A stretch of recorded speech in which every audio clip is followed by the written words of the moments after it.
Hocam nasılsınız, iyi misiniz? İyiyim, siz nasılsınız? Biz de iyiyiz Allah'a şükür. Hocam bize bu hafta Cuma'da vaaz verir misin? Sizin vaazlarınız çok güzel oluyor hocam. Bir kese para verirseniz size vaaz veririm. Hocam hiç parayla vaaz olur mu? Tamam hocam, yeter ki vaaz edin, size bir kese para veririz. Buyurun. Ey cemaat Resulü, size vaazımı okuyorum.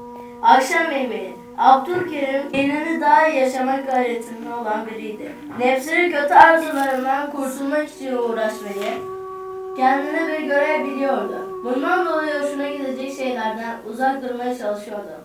Bir akşam arkadaşları onu iftara davet ettiler. Abdülkerim davetten döndüğünde yatsı vakti yaklaşmıştı. Eşi Meryem Hanım'a ricada bulundu. Mümkünse benim için hemen bir sofra hazırlar mısın?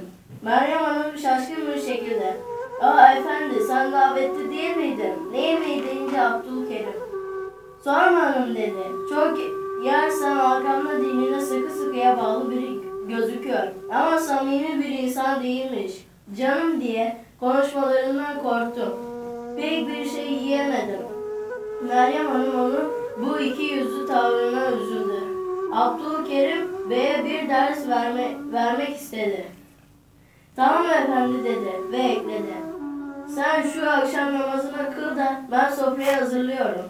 Bu şartlı teklif Abdülkerim'in tuhafına gitti. "Hanım," dedi, "yatsı vakti yaklaştı. Akşam namazı hiç bu vakte kalır mı?" Orada namaz kılamadığımı düşündü galiba. Ben akşam namazını kıldım. Meryem Hanım da bu tepkiyi bekliyordu ondan. Cevabı hemen yapıştırdı.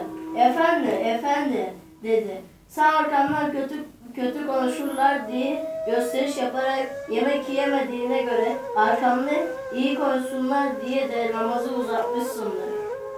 Hadi yatsı vakti girmeden orada kıldığın akşam namazını tekrar kıl da bu arada ben de sofrayı hazırlayayım."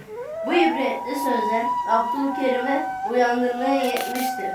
Gösteriş için yapılan her işin ne kadar kötü olduğunu düşündü ve Allah'tan af diledi. Önemli olan Allah'ı memnun etmekti, insanları değil. El Fatiha. Hocam sürekli Buyurun, aldığım parayı geri veriyorum. neden böyle yaptınız hocam? Bize parayı geri vereceksiniz. Neden aldınız? Bunun sebebini açıklar mısınız? Hocam, para verdiğiniz için uğraşmıştık.